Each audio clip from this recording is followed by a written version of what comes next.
በስመ አብ ወወልድ ወመንፈስ ቅዱስ አሃዱ አምላክ አሜን።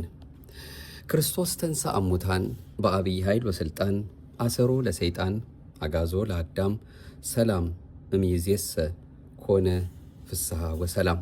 ይህንን የትንሣኤን ምስራች ከሰማንባት ሰንበት ሚያዝያ 4 2018 ጀምሮ እስከ ዛሬዋ ድረስ እንግዲህ የእሱን የአምላካችንን በራሱ ኃይልና ስልጣን ሞትን ድል አድርጎ የተነሳበትን አዳምንም ነፃ ወጣው፣ ሰይጣንንም አሰረው፣ ከእንግዲህ ወዲህ ደስታ፣ ሰላም፣ ሐሴት ሆነ እያል እያንዳንዳችን ክርስቲያኖች በምንገናኝበት አውድ ሁሉ እሱ አምላካችን ለኛ ያደረገውን ፍቅሩን እያሰብን በትንሣኤው ትንሣኤ እንዳለን እያመን እንድንመላለስ ይኸው በዚህ ሁኔታ ቅዱስ ቤተክርስቲያናችን በነገረችን መልኩ በቅዳሴያችን፣ በውዳሴያችን፣ በጉባኤያቶቻችን በአጠቃላይ መንፈሳዊ በሆኑ መርሃ ግብሮቻችን ስንገናኝ ይህንኑ ሰላምታ እየተለዋወጠን እንግዲህ ለበዓለ ጰራቅሊጦስ ዋዜማ እዚህ ደርሰናል።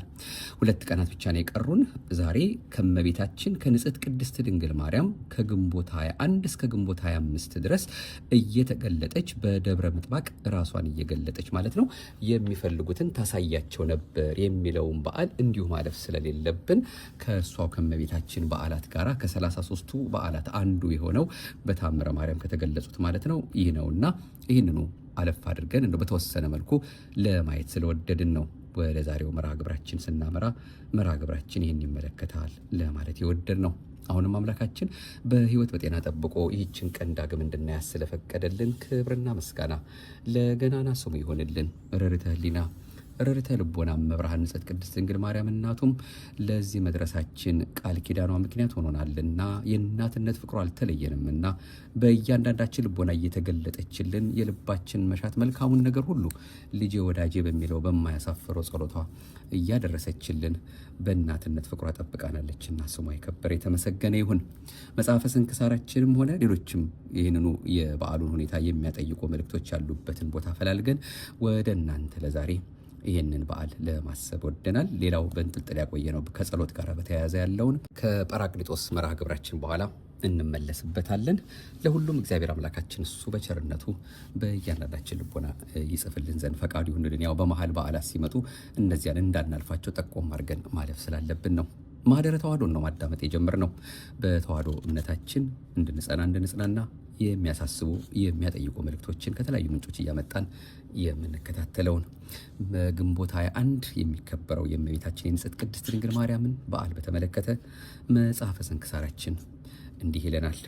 አንድ አምላክ በሆነ በአብ በወልድ በመንፈስ ቅዱስ ስም ግንቦት 21 በዚህች ዕለት አምላክን የወለደች እመቤታችን ቅድስት ድንግል ማርያም በደብረ ምጥማቅ በስሟ በተሰራች ቤተ ክርስቲያን ጉልላት ላይ በብርሃን መርከብ ተቀምጣ ፊቷ በግልጥ ስለመታየቱ የክርስቲያን ወገኖች ሁሉም ታላቅ በዓልን ያደርጋሉ። እርሷም በልጇ የመለኮት ብርሃን የተጎናጸፈች ናት። በዙሪያዋም የመላእክት ሰራዊት የመላእክት አለቆችን በየማዕረጋቸው ክንፋቸውን ዘርግተው ይቆሙ ነበር፣ ይጋርዷታልም። ሱራፌልም ማዕጠንታቸውን ይዘው ለንግሷ ገናናነት ይሰግዳሉ። በየስግደታቸውም እንዲህ እያሉ ያመሰግኗታል። አብ በሰማይ ሆኖ ተመለከተ፣ እንዳንቺ ያለ አላገኘም። አንድ ልጁንም ልኮ ካንቺ ሰው ሆነ። ሁለተኛ ሰማዕታትም በየማዕረጋቸው ረቂቃን በሆኑ ፈረሶቻቸው ተቀምጠው እየመጡ መጀመሪያ ቅዱስ ጊዮርጊስ ከአምባ ላይ ፈረሱ ወርዶ ይሰግድላታል።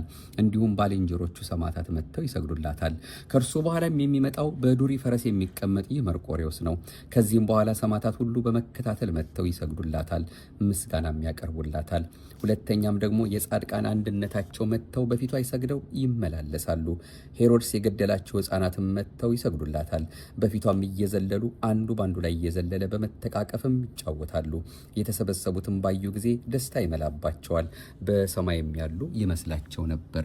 እናትና አባቱም የሞቱበት ቢኖር ወይም ከዘመዶቹ ወይም ባልንጀራው ቅድስት ድንግል እመቤቴ ሆይ እገሌን አሳየኝ ብሎ በሚለምናት ጊዜ ቀድሞ በነበረበት መልኩ ያን ጊዜ ታመጣዋለች። ደግሞ መሐረባቸውን ወደ ላይ ይወረውሩላታል። የወደደችውንም በእጇ ተቀብላ መልሳ ትጥልላቸዋለች። ለበረከትም በየጥቂቱ ይካፈሉታል። እንዲህም 5 ቀን ሁሉ ክርስቲያንም እስላሞችም አረማውያንም ያዩዋታል። ወደ ቤታቸውም ለመሄድ ሲሹ በፊቷ ሰግደው ይሰናበቷታል። እርሷም ትባረካቸውና ይመለሳሉ። ለእግዚአብሔር ምስጋና ይሁን። እኛንም አምላክን በወለደች በእመቤታችን በቅድስት ድንግል ማርያም አማላጅነት ይማረን፣ በረከቷም ከኛ ጋር ይኑር ለዘላለሙ አሜን። በዚህችም ዕለት ግንቦት 21 መሆኑ ነው የከበረ አባት አባ መርትያኖስ አረፈ ይለናል። ሌላው የመጽሐፈ ስንክሳራችን ታሪክ በሚነግረው ሁኔታ ማለት ነው። በዚህችም ዕለት ከልጅነቱ ጀምሮ ተጋዳይ የሆነ አባ አሮን ሶርያዊ አረፈ። በዚህችም ዕለት የነቢይ አሞጽና የመርዶላ መታሰቢያቸው ነው።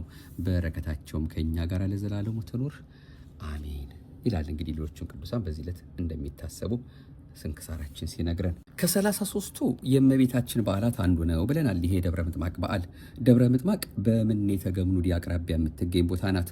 እመቤታችን በስደት ሳለች ጌታ በዚህ ቦታ በስምሽ አባይ ቤተ ክርስቲያን ይታነጻል፣ ስሙንም ደብረ ምጥማቅ ይሉታል ብሎ ነግሯት ነበር። ይኸውም አልቀረ በዚሁ ቦታ በእመቤታችን ስም ቤተ ክርስቲያን ታንጾ ስሙ ደብረ ምጥማቅ ተብሏል። በዚህች ዕለት እመቤታችን ከፀሐይ 7 እጅ አብርታ ከጉልላቱ ላይ በመንበረ ብርሃን ተቀምጣ መላእክት ሊቃነ መላእክት ከበው ሲያመሰግኗት፣ ነቢያት፣ ሐዋርያት፣ ጻድቃን፣ ሰማዕታት እጅ ሲነሷት ታይታለች። እስከ 5 ቀንም ምእመናኑን አረማውያኑንም አንድ ወገን አድርጋ ስትባርክ ሰንብታለች። ከዚህ በኋላ ምእመናንም አረማውያንም በየዓመቱ እኒህን 5 ዕለታት በደብረ ምጥማቅ ተሰብስበው የሚያከብሩት ሆነዋል የሚል ነው የቅድስት ቤተክርስቲያናችን ይህንኑ በዓል የሚያጠይቀው መልእክት። ይህንኑ በተመለከተ ትንሽ ሰፋ አድርገን ማየት ስለሚገባን መጋቤ ሐዲስ ዶክተር ሮዳስ ታደሰ ይህንኑ የእመቤታችን የቅድስት ድንግል ማርያምን ከግንቦት 21 እስከ ግንቦት 26 የመገለጧን ሁኔታ በተለይም እሳቸው አባቶቻችን እየጠቀሱ እንዲህ ብለው ነበረ ብለው ስለሚያነሱልን አምላካችን እንደፈቀደ እሳቸውንም ምንጭ አድርገን በዓሉን በዚህ መልኩ ትንሽ ሰፋ አድርገን ለማየት እንሞክራለን። መጋቤ ሐዲስ ዶክተር ሮዳስ ታደሰ እንዲህ ብለዋል። በመዝሙር 44 ቁጥር 12 ላይ ያለውን ቃል በመነሻነት ማለት ነው ነቢየ እግዚአብሔር እንደተናገረው ማለት ነው ወለገጽኪ ይትመሃለሉ ኩሎሙ አሕዛብ በኡላነ ምድር፣ የምድር ባለጠጎች አሕዛብ ሁሉ በፊትሽ ይማለላሉ በማለት ትንቢትን እንደተናገረላት ብዙዎች ቅዱሳን ቅድስት ድንግል ማርያምን ተገልጻላቸው ለማየት ተመኝተዋል። ብዙዎቹም ልመናቸው ተሰምቶላቸው የአምላክ እናት ተገልጻላቸው እጅግ አስደናቂ ውበቷን አይተዋል። ከነዚህ ውስጥ በደብረ ምጥማቅ የነበሩ ምእመናን፣ ሌሎችም ብዙዎች ንጹሐን ክርስቲያኖች ይገኙበታል።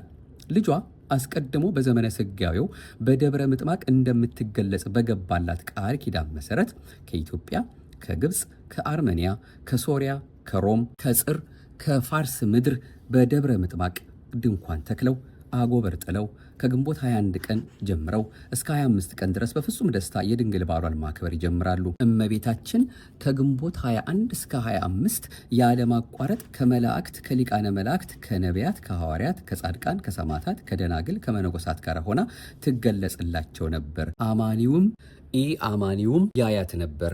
ያመኑት ክርስቲያኖች እምነታቸው ሲጸናላቸው፣ ያላመኑት ደግሞ እያመኑ ከእግዚአብሔር ወልድ ከልጇ ሀብተ ወልድና ስመ ክርስትና ይቀበሉ ነበር። በጉልላቱ ላይ ስትገለጽ በውስጥ በአፋ በነፍስ በስጋ ንጽሕት የሆነችው የቅድስት ድንግል ማርያም የፊቷ ውበትና ብርሃን እጅግ ድንቅ ነበርና ካህናቱም ሕዝቡም ሁሉ ልክ እንደ ኤልሳቤጥ የጌታችን እናት ለእኛ ትገለጭ ዘንድ እኛ ምንድነን እያሉ ይጮሁ ነበር። እርሷም ተባረካቸው ነበር። የእመቤታችን ፍቅር በእጅጉ የበዛለት አባ ጽጌ ድንግልም በደብረ ምጥማቅ በታላቅ ክብር ተገልጻ ለምእመናን የታየችው የአምላክ እናት ለእርሱም ትገለጽለት ዘንድ በማኅሌተ ጽጌ መጽሐፉ ላይ እንዲህ ብሏል። የፊትሽን መልክ ያይ ዘንድ የሞተ ሰው እስኪነሳ ድረስ በደብረ ምጥማቅ ለ5 ቀናት ያህል በተገለጽሽ ጊዜ ማርያም ምን ያህል ደስ ታሰኝ ኖሯል። በቀን የታየው የፍቅርሽ አበባ ይቅርና ሌሊት በሕልሙ ያየሽ ምስጉን ነው በማለት ተማጽኗታል። የእመቤታችን ታማኝ ወዳጅ አባ ጽጌ ድንግል በተመስጦ በመሆን እጅግ ድንቅ የሆነችውን የአምላክን እናት ስዕል ካየ በኋላ ይህንን የምስጋና ቃላት ለእርሷ ያቀርባል እንዲህ ብሎ ማርያም ስዕልሽ በዓለም እንዲህ የምታበራ ከሆነ በሰማይ የፊትሽ መልክ ምን ያምር! አንቺን ከማየት የሚገኘውን ደስታ እጠግብ ዘንድ በሕልም ተገለጭልኝ። ዝናብ ሊያጠፋው የማይቻለው የፍቅርሽ እሳት አንድዶኛልና ብሏል።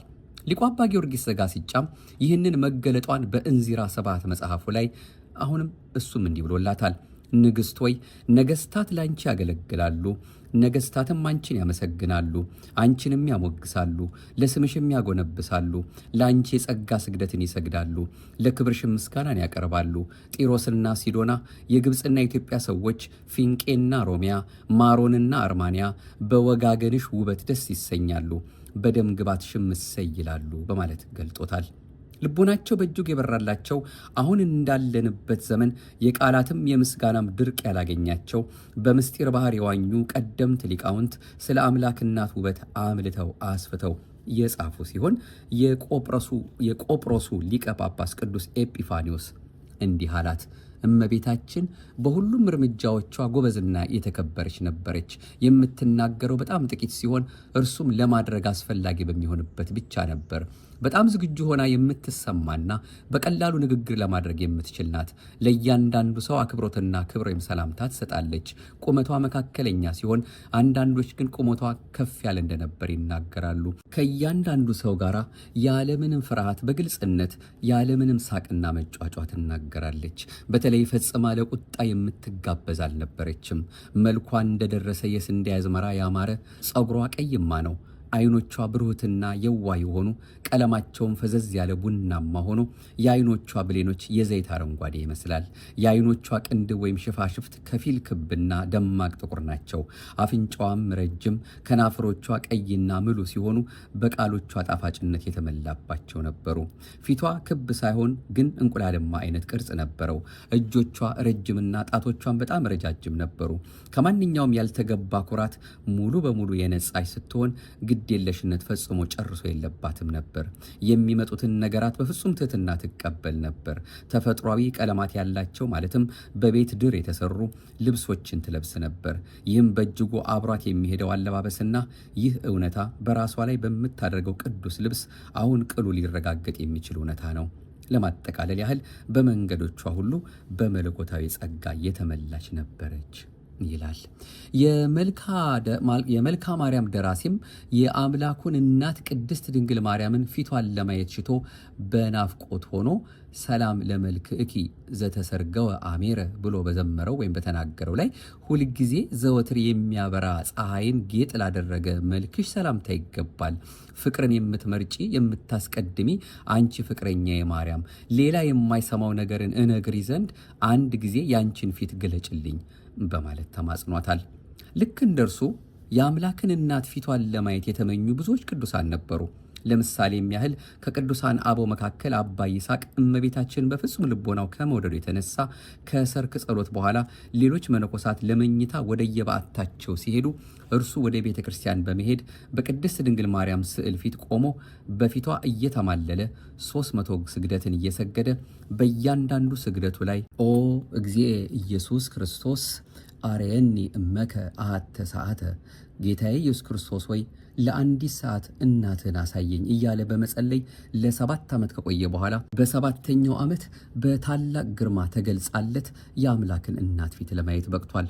እርሷም ምን እንደሚሻ ብትጠይቀው በታላቅ መንፈሳዊ ደስታ በመሆን የንግሥተ ሰማይ ወምድር የእርሷን ገጽ ያዩ አይኖቹ ሌላ ነገርን ማየት እንደማይፈልጉና ከልጇ እንድታማልደው ብቻ እንደሚፈልግ ነገራት። እርሷም ከ3 ቀን በኋላ እንደሚያርፍ ክፍሉም ከእርሷ ጋር መሆኑን ገልጻለት ባርካው አድርጋ መልኳን አይቶ በ3ኛው ቀን ይህ ቅዱስ አባት አርፏል።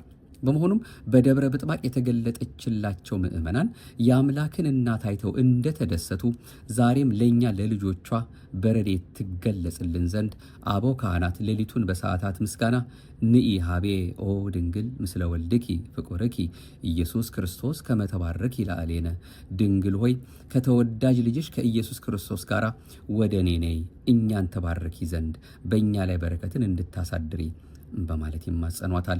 በገዳም በበረሃ ያሉት አበውም ምስጋናዋን በማድረስ ፍጹም በረከቷን ሽተው በፊቷ ይማለላሉ። እርሷም ለሱባኤዋ በወደቁበት በረሃ እየተገለጸች በረከቷን ታድላቸዋለች።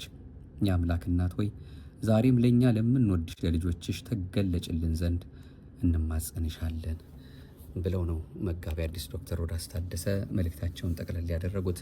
አዎ እመቤታችን በሕይወታችን በየጊዜው እየተገለጠችልን ነው። በመንገዳችን፣ በትዳራችን፣ በልጆቻችን፣ በመውጣት በመግባታችን፣ በስራችን እግዚአብሔር አምላካችን በሚወደው በመልካም ነገር ሁሉ ስለ እናቱ ብሎ በእሷ ላይ አድሮ ስራ እየሰራልን እንደሆነ ሁላችንም እናውቃለን። እመቤታችንን በአካል በፊት ለፊት ልክ በደብረ ብጥባቅ ትገለጥ እንደነበረው እንኳ ባናያት በሕይወታችን ውስጥ በምታደርገው ነገር ሁሉ እየተገለጠች እንደሆነ ለአንዳችንም የተሰወረ አይደለም። በልባችን ውስጥ ማምላክ ተገልጣለች። ይኸው የእሷን ምልጃና ቃል ኪዳን ታምነን የጎደለብን ነገር የለም፣ የሚጎልብንም ነገር የለም። ዋናው ልጇ የሚወደውን የሚለንን ማድረግ ብቻ ነው። እርሷ ራሷ የሚላችሁን አድርጉ ብላናለችና አሁንም የእናት አማላጅ ፊት ያስመልስ አንገት ያስቀልስ ነውና አዛኝተ እናታችንም መብርሃን ርርተ ህሊና ርርተ ልቦና ስሟን ጠርተን የማንጠግባት እንደ አባ ሕርያቆስ በመኑ በአምሳለ መኑን አስተማስለኪ በምን መስልሻለን ብለን ምሳሌ የምናጣላት እሷ አዛኝቱ በመንገዳችን በሐሳባችን በእያንዳንዱ የህይወታችን መልካሙና ቀናው መንገድ ሁሉ እየተገለጠችልን እስከ ዛሬም ከኛ ጋር እንደሆነች ነገም ከነገ ወዲያም አብራን ሆናልን የልባችንን መሻት እሱ ልጇ ወዳጇ የፈቀደውን የወደደውን እንዲፈጽምልን መጨረሻችንን እንድታሳምርልን የርርተ ህሊና የርርተ ልቦና አንዳችም ነውር የሌለባት ልመና ጸሎቷ እንዳይነ ጥቅሻ የሚደርስልን ፊት በማያስመልሰው አንገት በማያስቀልሰው የአፍጣኔተ ረድኤት አቁራሪተ መዓት ልመናና ጸሎት ተደግፈን ለክብር እንዲያበቃን መድኃኔዓለም የተቀደሰ ፈቃዱ ይሁንልን። መብርሃን ወላዲተ አምላክ እባክሽ በልባችን ውስጥ ልጅሽን የሚያውቅ ልቦና እንዲኖረን ለልባችን ልብ ትሰጭልን ዘንድ ተገለጭልን። ቃሉ እንዲገዛን ቃሉ እንዲመራን በቃሉ እንድንመላለስ መንፈሳዊ ህይወት እንዲኖረን እርሱ አምላካችን የፈቀደውን የወደደውን ከዚህ በኋላ ባለው ቀሪ ዘመናችን እንኳ እሱን እያመለክን እሱን እየጠራን አንቺ እናቱ ለምነሽው እምቢ የሚልሽ ነገር የለምና ፊት የማያስመልሰው አንገት የማያስቀልሰው ዘወትር እኛን የሚጠብቀው ቃል ኪዳንሽ እስከ መጨረሻው ድረስ አብሮን እንዲሆንልን እንለምንሻለን፣ እንማጸንሻለን፣ እንላታለን። ማምላክ ለደገኛው ክብር ታብቃን።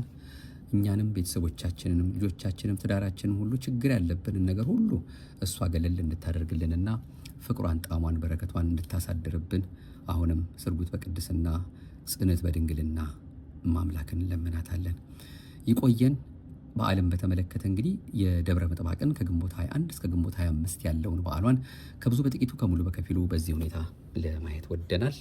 ወደ ጰራቅሊጦስ ደግሞ እየደረስን ነውና እጅግ በጣም ሰፊ የሆነ ይህን እንኳን እንድነጋገር የሚያደርገን ቅዱሱ መንፈስ ነውና ለሐዋርያት የተገለጸላቸውን ቅዱሱን መንፈስ እኛም በምን መልኩ ማሰብ እንደሚገባን የጰራቅሊጦስን በዓል ሰፋ አድርገን ደግሞ በተከታታይ የምናይበት መርሃ ግብራችን በቀጣዩ የምንመለስበት ይሆናል።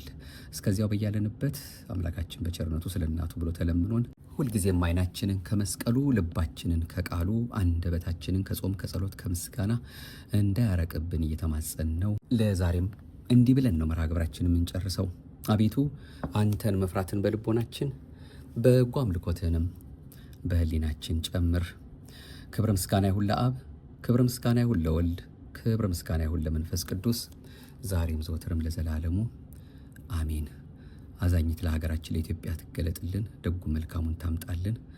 አሁንም ሁላችንም በቸር በጤና ጠብቆ የቀጠሮ ሰዎች ይበለን። ማህደረ ተዋሕዶን ለሚያደምጡ ሁሉ አድርሱልን። እናንተ የምትችሉ ሰብስክራይብ አድርጋችሁ እንድትከታተሉ ከወዲሁ ለመጠቆም እንወዳለን። ይቆየን። የቀጠሮ ሰዎች ይበለን። መጋቢ አዲስ ዶክተር ሮዳስ ታደሰን የህይወትን ቃል ያሰማልን። በእድሜ በጸጋ መድኃኔዓለም ይጠብቅልን።